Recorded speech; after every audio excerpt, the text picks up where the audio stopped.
This is one of 5 lectures on Christianity in different parts of the world, and this lecture focuses on Christianity in North America. We are currently living through the most dramatic period of change in the history of Christianity. In 1900, almost all of the Christians in the world, the great majority, lived in Europe, and hardly any lived elsewhere. Today, the Christian world has largely become globally flat. There are equal numbers of Christians in Europe and Africa and Latin America, and slightly less in North America and Asia. North America actually has the least number of Christians of any continent at this point in time. Never before has Christianity been so globally dispersed. Never before has it been so diverse. And never before has it been as interconnected as it is today. So it's very important for Christians in different parts of the world to understand something about Christianity in other parts of the world. And this talk focuses on Christianity in North America, with a special focus on the USA, and with my apologies to any of you who are from Canada. There's going to be 5 parts to this talk. We're going to start with a little bit about history, religion, and race in North America. Then we're going to talk about religious freedom, something that distinguished North American Christianity from other parts of the world, Christian diversity and competition in North America, the changing religious profile of North America, and finally we're going to look at trends and prospects related to the 2 largest religious groups in the United States, Evangelical Protestants and Catholics, both of which count for about 25% of the American population. So we start with early history, religion, and race.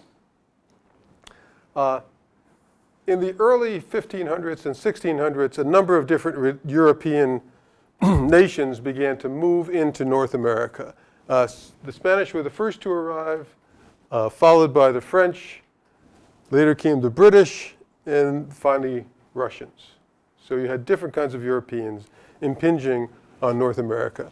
We're going to be paying special attention to these British colonies because those are the ones that later become the United States of America. There were 13 colonies, but those 13 colonies in British North America can be divided into 3 different regions: New England, the middle colonies, and the South. And the religious dynamics in each of these regions was different. So in New England, at least at the beginning, almost the entire population was uniformly Puritan in its religious orientation. In the South, you need to talk about religion in terms of class differences. Most of the upper class residents of the South were members of the Church of England. They were Anglicans. But over time, most of the lower class members of the southern colonies became Baptists. It was kind of a social statement over against their Anglican wealthy neighbors. The middle colonies were religiously diverse from the very beginning. Places like New Jersey and New York and Pennsylvania always had different kinds of Christians living here from the very beginning. It's important to realize, though, that when all these Europeans began to pour into North America was not empty land. There were maybe 500 Native Americans living here, more than 500 different Native American groups. There was a complex civilization here already that Europeans were coming into. What happened, however, is that as the European population increased in North America, the Native American population dramatically decreased. There were a number of reasons for this. One of the most important reasons was that new diseases, especially smallpox, were introduced from Europe, and Native Americans had no resistance to this disease, and it killed off millions and millions of people. As a matter of fact, it killed off so many people that some Christians, seeing what happened, thought that the hand of God was part of what was taking place. And one person in particular, Edward Johnson, said that the dying off of the Indians, this mortality among the Indians, was a means by which Christ was emptying the land so that Christians could come in and repopulate it. Okay? But it wasn't as if Indians just disappeared, because they were also pushed off their lands. There were more than 75 Indian wars in the history of the United States, beginning with in the 1620s with war with the Powhatan Indians, ending in 1918 with the last of the Indian wars in the American Southwest with the Yankee Indian tribe. Today, Native Americans, many live on reservations, not all do, but there are over still 300 Indian reservations in the United States, which are the little pieces of land that are still left over where Native Americans have been pushed by European settlement across the country. What was it that gave North American Christians the chutzpah, the arrogance to be able to do this? And a lot of this goes back to the very beginning and to a person named John Winthrop, who was the first governor of Massachusetts. Winthrop talked about the settlement in Massachusetts Bay as being a city on a hill. He said it was a model for all the world to follow, and the implication was that America was a special kind of nation. The European America that was being formed was a special kind of nation, different than others, and it gave those European Christians the right to kind of run rampant over other people. You can see this in the map of the United States. In 1800, this is the territory that was part of the United States. By 1850, it had moved almost entirely across the country. 1912 is when you get the 48 states that make the continental U.S., but by that point, Alaska was also part of U.S. territory. So there was this tremendous march across the continent, gobbling up land, which goes by the name of Manifest Destiny that I'm sure all of you have heard about.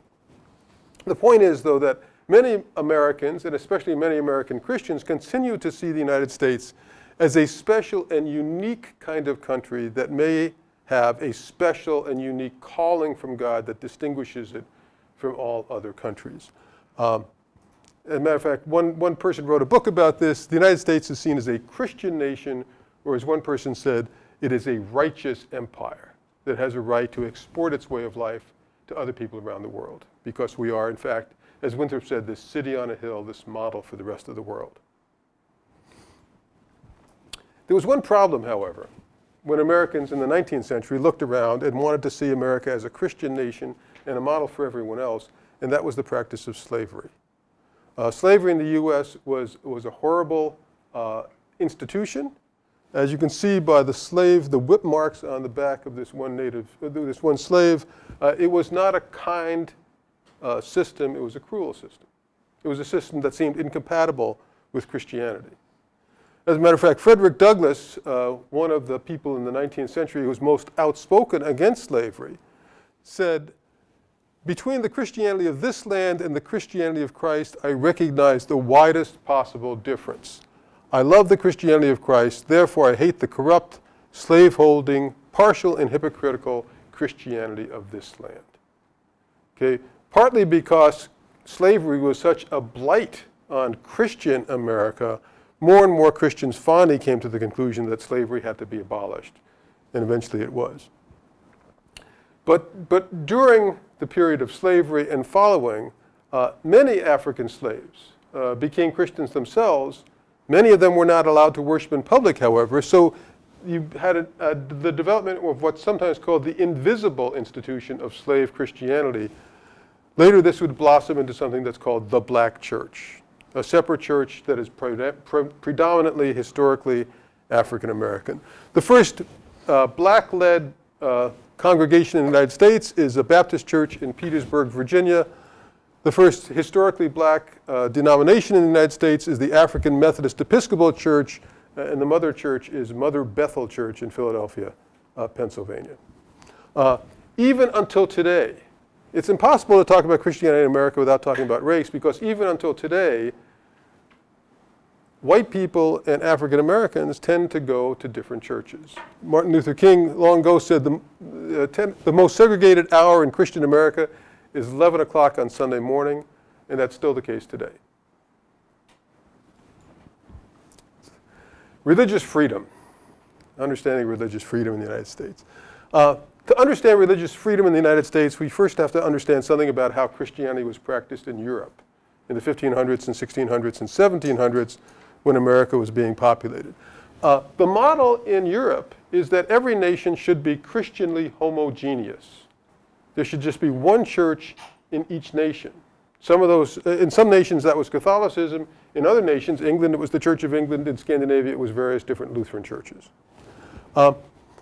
Other people who didn't belong to that one main church were called dissenters or nonconformists or heretics.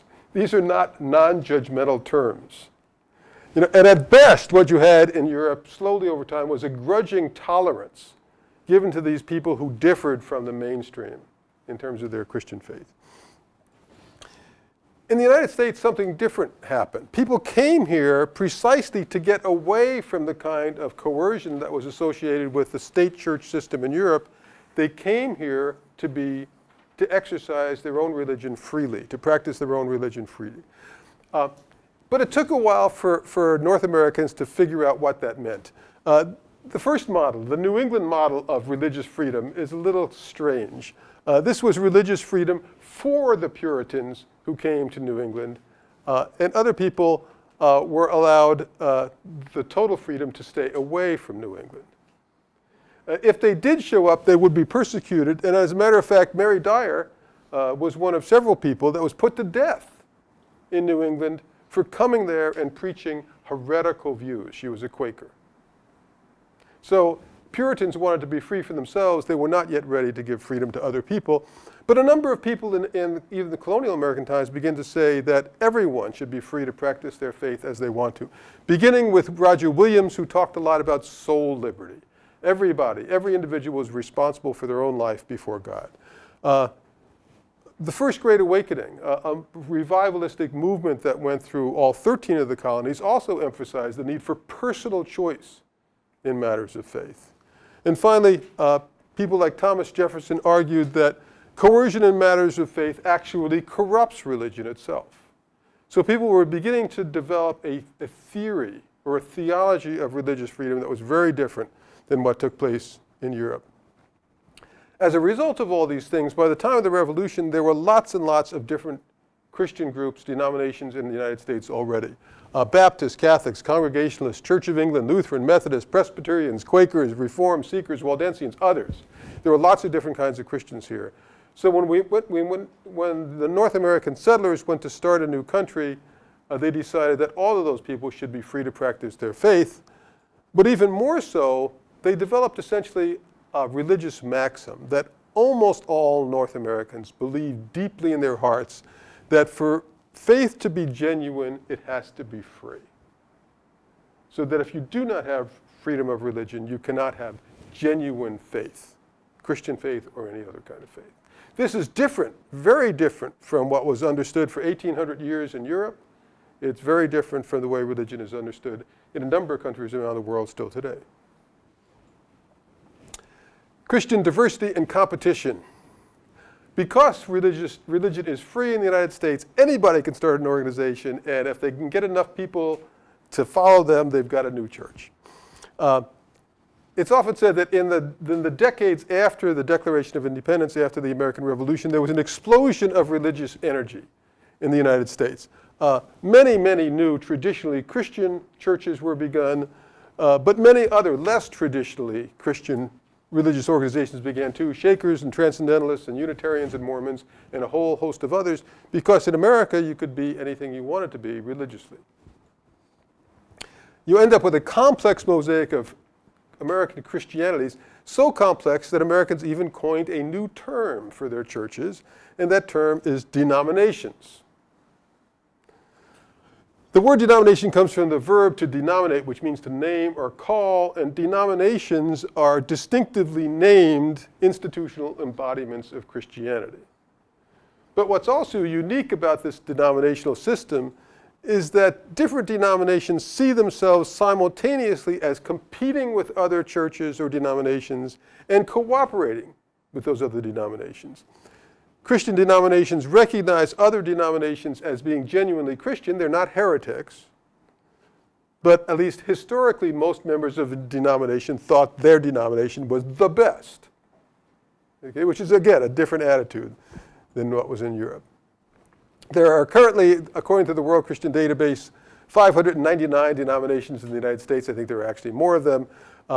Beginning alphabetically from the African Methodist Episcopal Church, which we talked about before, which has 2.5 million members, and ending with the small Yaqui Church, which has 1,800 members.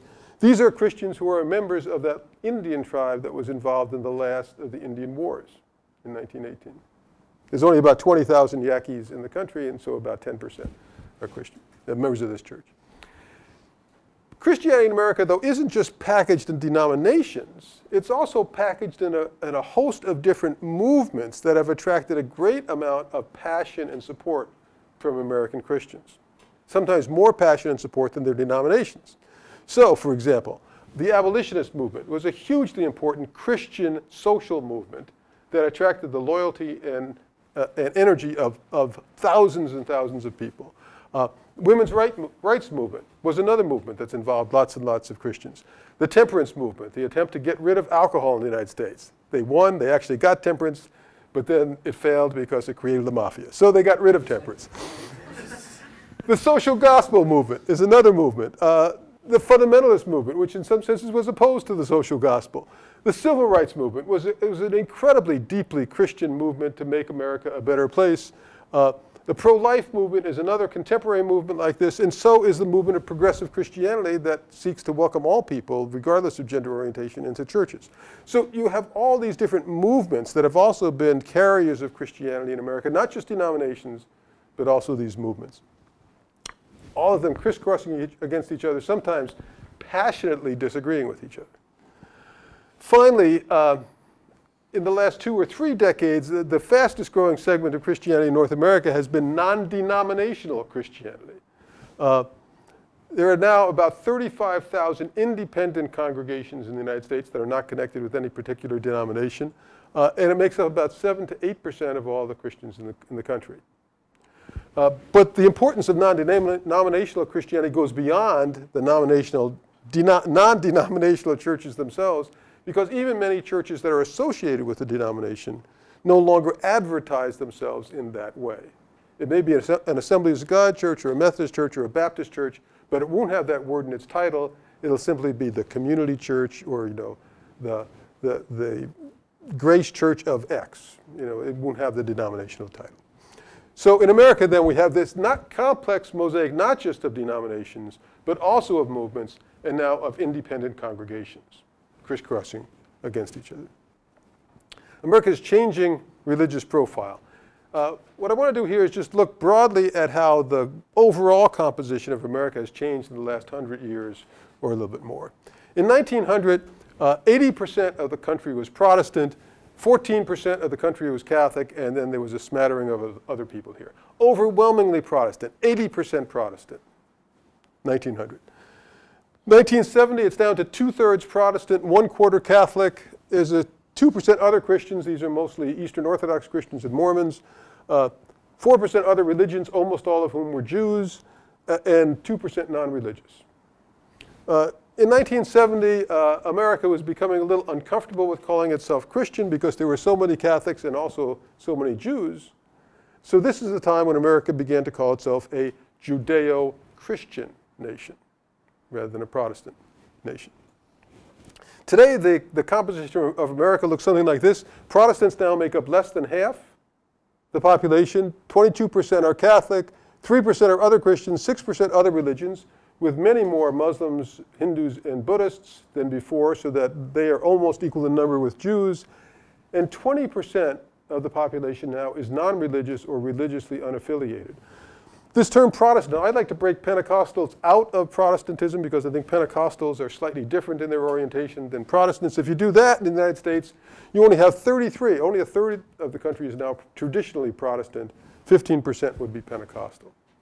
Let me say something, let me show you one other slide though first. This is basically young people, 18 to 24-year-olds, and in a sense this gives a preview of the future of the country. 40% Protestant and Pentecostal combined, 18% Catholic. The big thing, 32% non-religious or religiously unaffiliated. Now that category, non-religious, is awkward. It's hard to know what it means. We're only beginning to do research to discover who these non-religious people are. The group that has been studied at this point in time are college students. And it looks something like this. About 40% of people who say they're non-religious are atheists in this younger 18 to 24-year-old category. About 35% say they're agnostic. About 20% say they believe in God. But what's also interesting is that there are lots of people in all three of these categories who now call themselves spiritual, even if they are not necessarily religious. So all of these definitions are getting reworked and redefined at this point in time in America. So now you have sort of organized religion, you also have spirituality, and there are blurry, fuzzy lines between all of them. The trend lines then look like this. In 1900, clearly America was Protestant America. Today, we live in a religiously and spiritually pluralistic nation. Really radically different than what was the case 100 years ago. Finally, trends and prospects. Where are we going from here? And again, I want to here focus on the two largest groups in the United States, evangelicals and Catholics, who each make up about 25% of the population. Evangelicalism. Evangelicalism is a movement, like many of those other movements we talked about before. It's a huge movement, but it's a movement. It's not a church. It's not a denomination. Many different Christians are involved in this from many different churches and congregations and denominations. Usually, when researchers want to find out if you're evangelical, they ask one or two questions on a survey. One is, are you born again, or have you been born again? And if you say yes, you're slotted into the evangelical category. And if they want to have a little bit more detail, they ask, do you believe the Bible is the Word of God? And if you say yes to that, you're considered an evangelical. So as far as social researchers are concerned, which is where all these numbers come from, an evangelical is a person who says they've been born again and believes the Bible is the Word of God. Evangelicals have grown over the past half century. In 1950, they made up just a little bit less than 15% of the population. Today, they make up about 25%. They're actually slightly declining at this point in time, but it's kind of leveled out with a slight decline in terms of the number of North Americans who consider themselves evangelicals.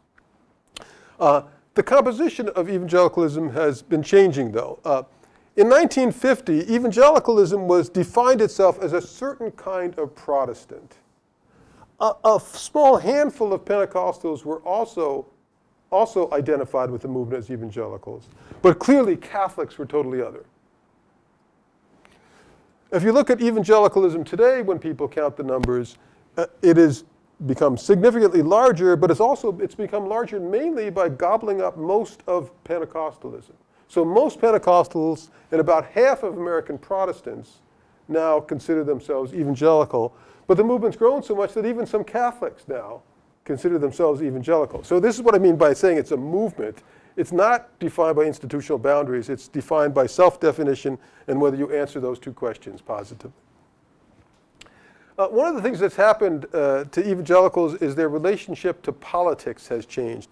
In the 1950s, most evangelicals were relatively nonpartisan. About half leaned Democratic, about half leaned Republican, but politics was not a big deal for evangelicals. They saw themselves as a Christian movement, not a movement that was about politics. Today, evangelical movement has become considerably more partisan. At least 70% of evangelicals now identify as Republicans, and only about 20% identify as Democratic. But it's very interesting, if you look beneath the surface, and this is another place where race comes into play, we discover that white evangelicals are about 75% Republican and only about 15% Democratic. Those numbers don't add up to 100 because there are some that are independent. But if you look at black evangelicals, about 80% identify as Democrats and only about 15% identify as Republicans.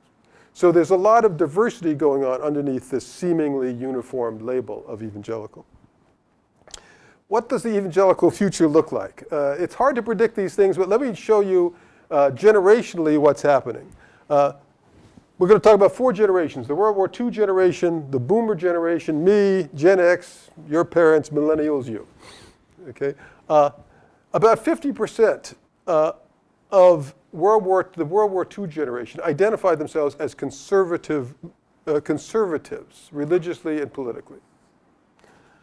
Only about 35% of the Boomer generation identifies itself as religiously conservative. 25% of Gen X and less than 20% of millennials identify themselves as conservative religiously. If that holds true, it makes it look like evangelicalism, the evangelical future is not particularly promising. It may well decline as a movement in American history. This is reinforced to a certain degree by asking some questions like, are you strongly opposed to same-sex marriage? Evangelicals who are over 30, 40% say they are strongly opposed to same-sex marriage. Evangelicals under 30, 10%. At the same time, however, if you ask, should abortion be illegal in all or most cases, 75% of evangelicals say yes, but 75% of evangelicals under the age of 30 also say yes. So it's hard to predict what's going to happen with this movement because there are different dynamics going on within it. Then let's take a quick look at Catholicism. Catholicism is most intentionally a church. It is not a movement. It is a church. It has a strong institution. You know if you're a Catholic or not. There's no question about it. It's not a movement. Some Catholic facts. Catholics are about 80 million Catholics in the U.S. today. It's the largest denomination in the country, and it's been the largest denomination in the country since the 1850s. It's also the largest denomination in 33 out of 50 states. The only place it's not the largest denomination is in the South, which is basically solidly Baptist.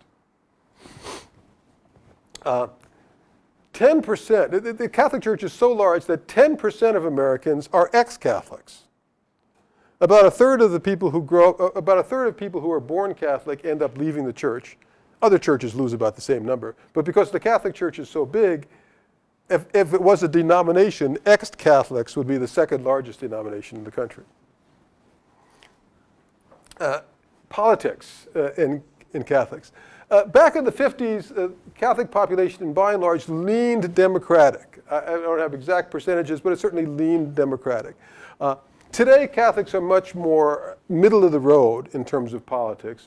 But what's interesting is that Catholic leadership is increasingly Republican, which means that there's a kind of growing uneasiness. There's some tension between the hierarchy, bishops and priests, especially bishops and people in Catholicism. A key issue here was a proclamation in 1968 by then Pope Paul VI. In an encyclical called Humanae Vitae, he said that any action which either before, at the moment of, or after sexual intercourse is specifically intended to prevent procreation is prohibited. This is not just anti-abortion. The Catholic Church has been consistently anti any kind of contraception for women since the late 1960s. Popes John Paul II and Benedict XVI shared this opinion and appointed bishops in the United States who shared their opinions. The problem, however, is that 2/3 of American Catholics disagree with the church on this issue. Most Catholic women, when Humanae Vitae came out, said, "Thank you very much for the advice. We'll take care of this issue ourselves." And they decided for themselves whether they would use contraception or not, and more than 2/3 of Catholic women do. It's created all sorts of issues in the Catholic Church, and one of the most prominent being that it's difficult for some Catholic women to go to confession because they don't want to talk about contraception as a sin. Anyway, it's just changed the dynamics. Pope Francis is appointing a different kinds of bishops at this point in time, and we'll have to see what happens with this. The other big thing, the one thing we do know about Catholicism, however, is that the Catholic Church in the United States is becoming increasingly Hispanic. Let me do these same generations, World War II, Boomers, Gen X, Millennials. What percentage of these generations who were Catholics were Hispanic? World War II, 15%, Boomers, 25%, Gen Xers, 40%, Millennials, 50% Hispanic. Okay? So whatever else is going to happen, we know that the future of the Catholic Church in America is Hispanic. But it's not just the Catholic Church. 2013 was the first year when minority babies were the majority in America. In 2013, there were more non-white babies born than white babies born, which means what's happening to the Catholic Church is eventually going to happen to the entire country because the United States is becoming ever more racially diverse. What we have in the United States then is, as a result of this complex history, the world's most racially and religiously diverse nation. And that's the nation in which Christianity is going to have to figure out how to make its way in the years ahead. Thank you. Okay.